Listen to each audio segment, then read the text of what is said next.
Hello বন্ধুরা, আজকে আমি দিনাজপুর জেলার গুরুত্বপূর্ণ কিছু তথ্য নিয়ে আলোচনা করব। দিনাজপুর জেলা বাংলাদেশের উত্তর পশ্চিমাঞ্চলের অবস্থিত রংপুর বিভাগের অন্যতম একটি প্রাচীন জেলা এবং এটি উত্তরবঙ্গের 16টি জেলার মধ্যে বৃহত্তম।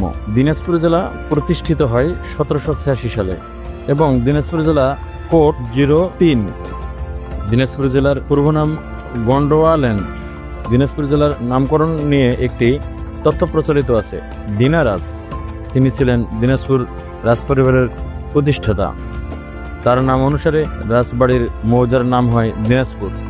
পরবর্তীতে ব্রিটিশ শাসক রাজার সম্মানার্থে এই জেলার নামকরণ করেন দিনাজপুর। বাংলাদেশের সবচেয়ে উঁচু জেলা দিনাজপুর।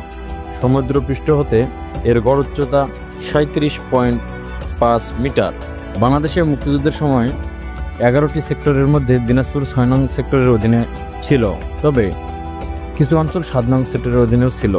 দিনাজপুর জেলার মোট আয়তন 3444.30 বর্গ কিলোমিটার। এর পূর্বে রংপুর ও নীলফামারী জেলা ও পশ্চিমে ভারতের পশ্চিমবঙ্গ, উত্তরে ঠাকুরগাঁও ও পঞ্চগড় জেলা, দক্ষিণে গাইবান্ধা ও জয়পুরহাট জেলা অবস্থিত। 2011 সালের আদমশুমারি অনুযায়ী দিনাজপুর জেলার মোট জনসংখ্যা 31 লক্ষ।